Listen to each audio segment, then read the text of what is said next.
Hi everyone and welcome to a new episode of Few Minutes with Harvey. Good afternoon guys. So today is still our day 2 here in Tokyo, Japan. So before anything else, kung bago ka lang sa ating channel, do not forget to like, comment, share, and subscribe, and please hit the notification bell for you to be updated on our latest upload.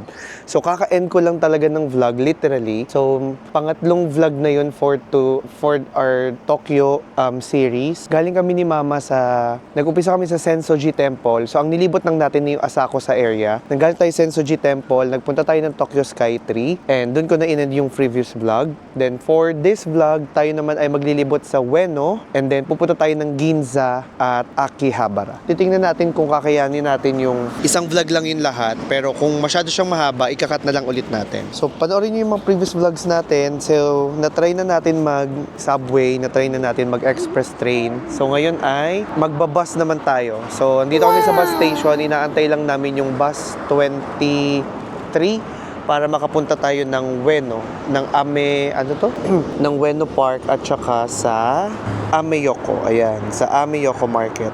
So, ito lang ang ginagamit ko ngayon dito, ang Google Map. So, ayan lang sa harapan natin yung Tokyo Sky Tree. Ayan. So, kung aakyat kayo, I think mamili na lang kayo ng isa. Kasi halos parang pare-pareho din naman makikita nyo dun sa taas, kundi yung mga buildings. Pero akyatin pa namin yung Shibuya Tower kasi gusto kong maano yung escalator na glass. O siya, nakatingin na yung mga lokal. Baka hindi na sila sanay ng may nagsasalita habang nag-aabang ng bus. Mamaya na lang ulit ako magsasalita. Magcha-charge na lang din muna ako ng DJI kasi palobat na siya. Okay? Bye-bye!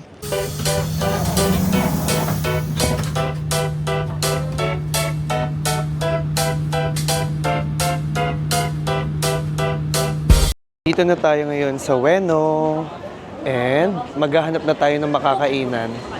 Ayun rotating may rotating. So andito tayo ngayon sa may Ueno Station sa ilalim ng train station. Para siyang Borough Market ng UK. So dito tayo maglilibot, dito tayo hanap ng makakainan. Ayun na. Last time na nandito ako noong 2018 pa. Kasama ko sila Tita Eli. So dito tayo hanap ng makakainan natin. Pero magsa-search muna tayo. Kasi para sure tayo na masarap yung makakainan natin.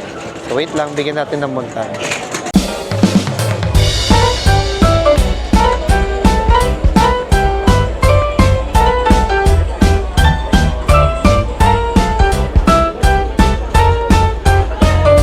Habang nagtitingin ng sapatos si Mama, nag-research tayo kung ano yung mga pwede nyong kainan dito sa Ueno. So kapag best tonkatsu yung gusto nyo, Yamabe, Okachimachi. Pag best Yakiniko naman, Yakiniko Iwasaki Ueno. Yun yung high rated. And Ushihachi Kiwami, upscale naman siya. And Yakiniko Panggap for A5 Wagyu. Sa ramen naman, Ramen Kamo to Ramen Negi. Popular siya sa duck broth. And kapag halal naman, Ninja Halal Ramen. Pag casual and street food, gusto nyo mag-ameyoko kayo. And kapag scenic naman, sa Parkside Cafe. And ang best dessert daw ay Anmitsu Mihashi, traditional sweet. So lalagay ko na lang dyan yung screenshot nito. Send ko din kay Lance. Sana hindi ko makalimutan. So, ayun, nakalabas naman na yata si Mama. Bibidyohan natin habang nag-iikot tayo. Pero maghanap muna akong toilet kasi ihi na rin ako eh. Okay, i-walk through natin kayo dito sa right side ng Ueno. Naalala ko dito kami Dito kami nag-claw machine doon, no? So, hanap muna tayo ng makakainan. Basement. Meron pa dun sa mga basement. Mga bilihan ng mga second hand na bag. May LV doon. Ito naman mga kebab if tapos na kayo sa mga Japanese food. Pero I doubt it. Napakaraming option ng Japanese food, guys. Hindi kayo mauubusan. Sana may toilet. Ayan, may toilet, 4th floor. Tingnan nyo to guys, may North Face. Magkano itong North Face? 7,000 lang. Translate mo na lang yan. 7,480. Ito, 6,930. Patagonia. Sikat na brand yan sa Europe. North Face na bag. Pero mas mura sa Vietnam. Definitely, mas cheaper sa Vietnam. Pati mga sapatos. Guys, original yung mga shoes na yan na. Mura lang talaga. Ang dami nyo option kung gusto nyo dito mamili. Ito, ABC Mart. Ito, dito for sure. Walang palya dito at original to lahat. Ay, maganda yun oh. 9K. Oh. Exclusive lang sa Japan. Ito nyo guys. 9K. Lance. Convert. Convert mo ha? 9K. Ayun pa. 9K. Ganda ng mga sandals. Yun ang mga bibilin mo. Yung mga exclusive sa Japan lang na design. Nagva-Vans pa ba si Lance? Ayun oh. Magandang Vans oh. 4,990. 6,900. Oh. Pero doon natin i-ano konti para medyo hagip si Kuya. Oh, diba? Pogi, no? Si Kuya ang pinicturan ko eh, hindi yung sapatos. Ang dami maganda guys, oh. Pasok pa tayo sa loob. Baka may magustuhan na sila, makabili na. Habol pa tayo. Sana pwede itong mag-video. Ayaw niya talaga ng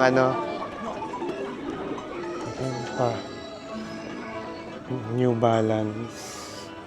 Ay, ito ang cute oh. Ito yata yung sikat na New Balance eh. Ito, 14,000 yen. Lance, convert, okay? Pwede rin yung mga boots. Ay, may Merrell din, tsaka Timberland.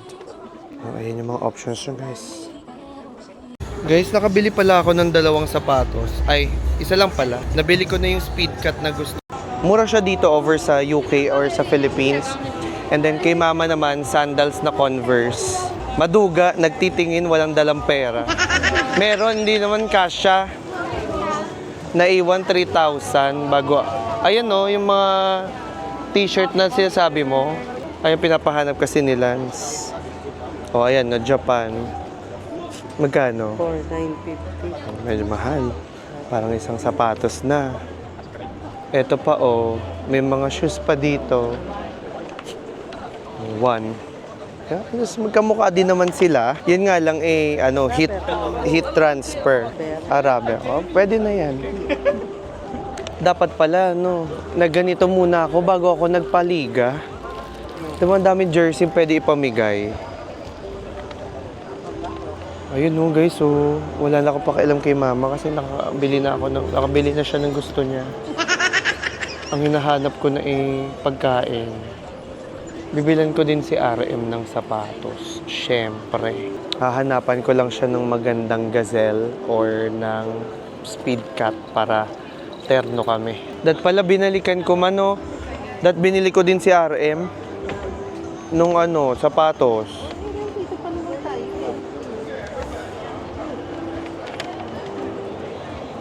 Yan, hayaan nyo muna siya guys maghanap. So dito, ayun yung sa may train station, yun yung kabilang side nung pinasukan natin. And, takoyaki yata yun. Mag-takoyaki muna tayo.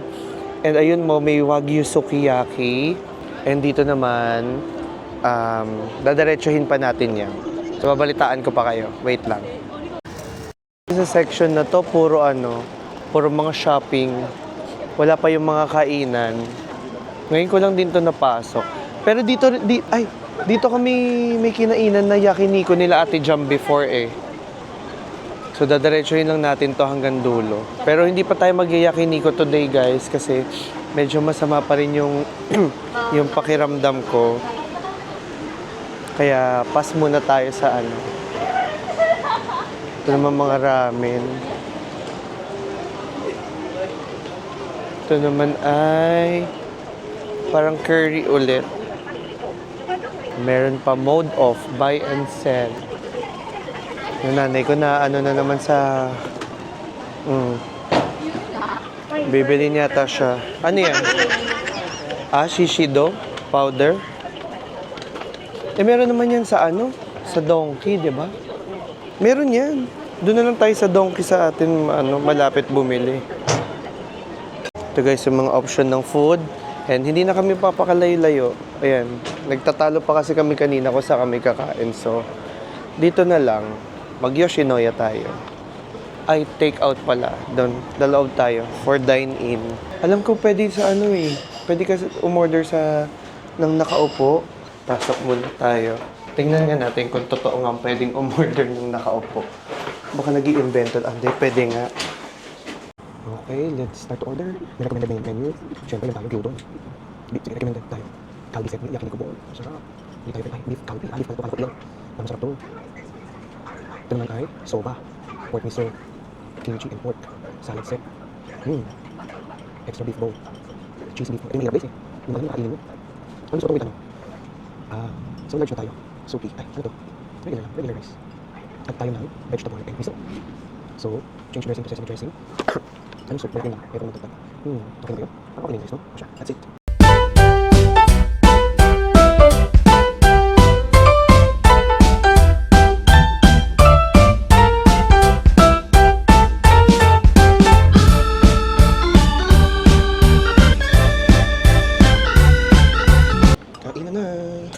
So, dinaretso mo naman.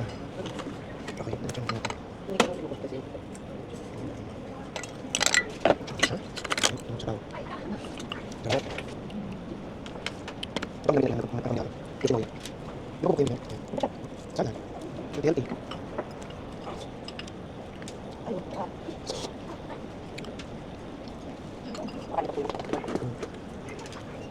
Grabe guys, wala akong masabi sa pagkain. Imagine ninyo ha.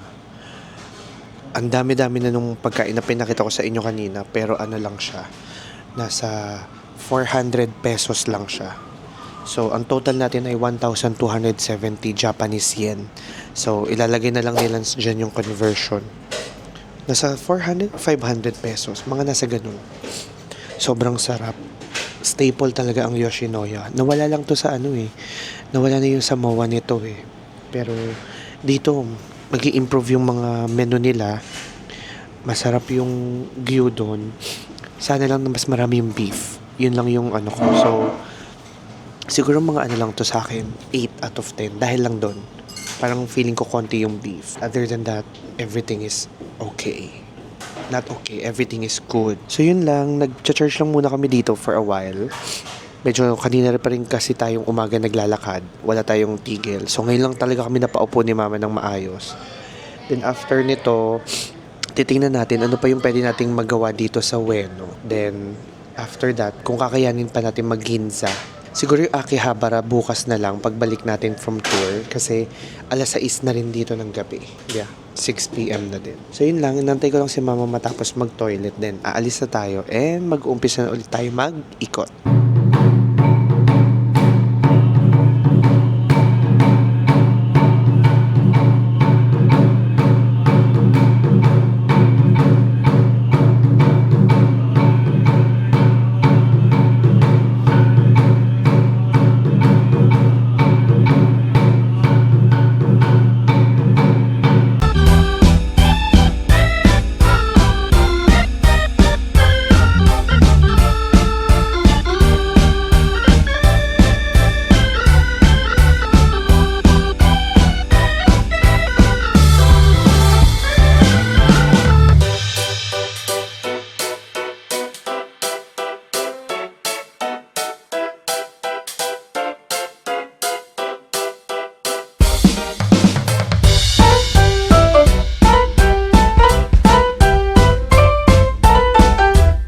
May nadaanan tayong temple guys and sabi ko naman sa inyo, iba talaga ang fascination ko pagdating sa Buddhism. Ewan ko, I find the practice really at ease, at peace, ganyan. Parang napaka-serene, parang hindi man ako masyado nagre-research and I don't have any plans on changing the belief, but I find it really good practice lang talaga na pwede mo ding i-apply sa sarili mo even though hindi ka naman talaga Buddhist. Like kung paano lang sila mag-practice, kung paano lang nila sinasabuhay yung turo ng Buddhism. So yun yung na-admire ko dito. So kasi may nagda-drums kasi kanina. So naengganyo ako umakyat. And ayun, nakita niyo naman dun sa recording kanina.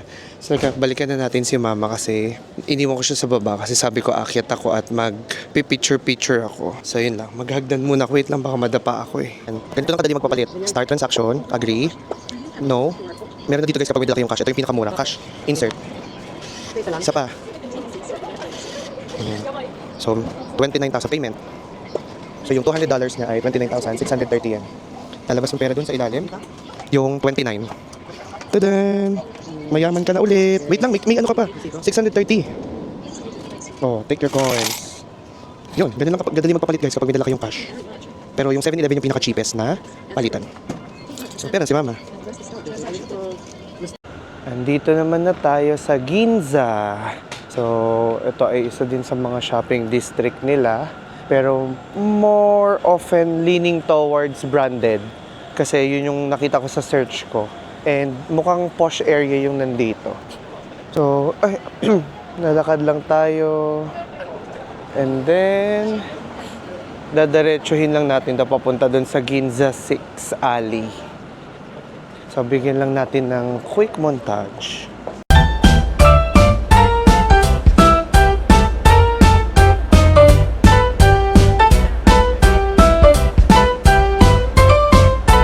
Ayun na guys, so dito na tayo sa Central and nakita nyo na dyan sa kanan nyo yung flagship store ng GU and nasa kaliwa yung flagship store ng Uniqlo.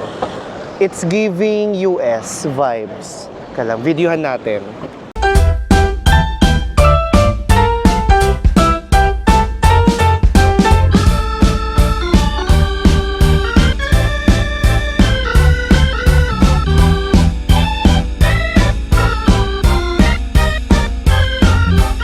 Okay, pumasok na tayo ng GU. So, ito na to.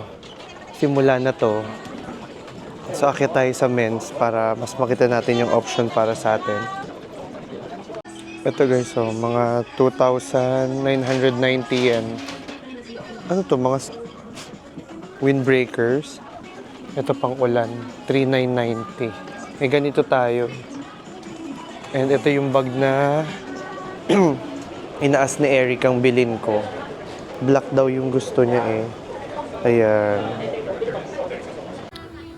Mga dry waist stock t-shirt na 990. Mga drape flared shirts for 1,490. Ko-convert na lang yan ni Lance lahat.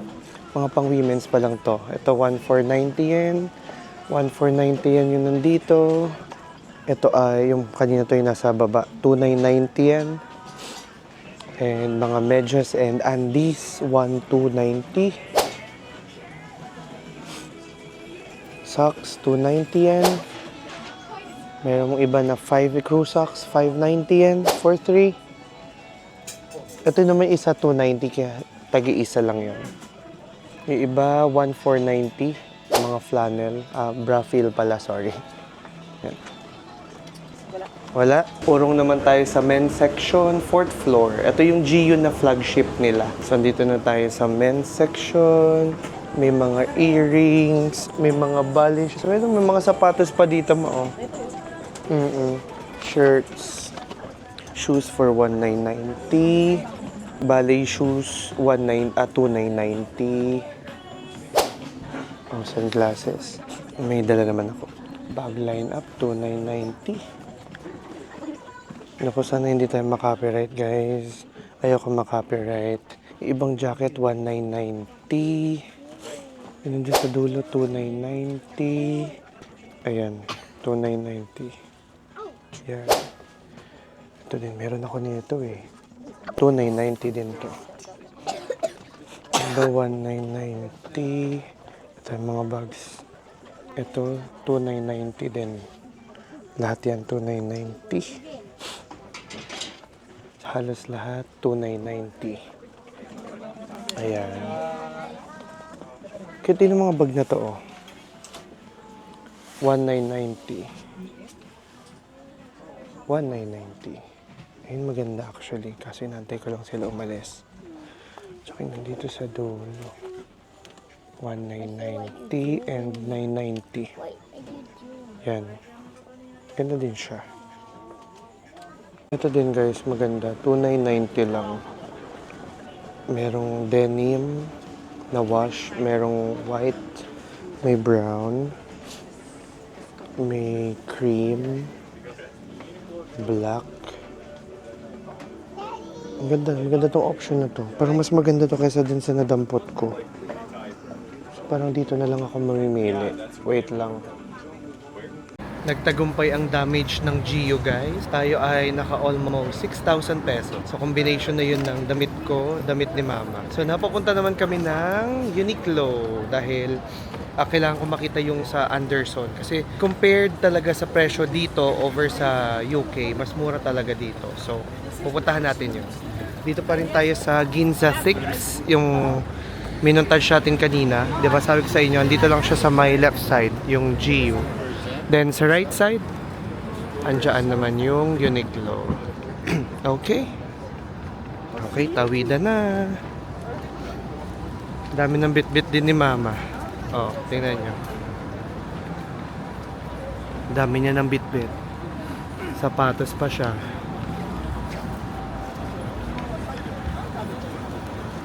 Gwapo naman ng bantay doon.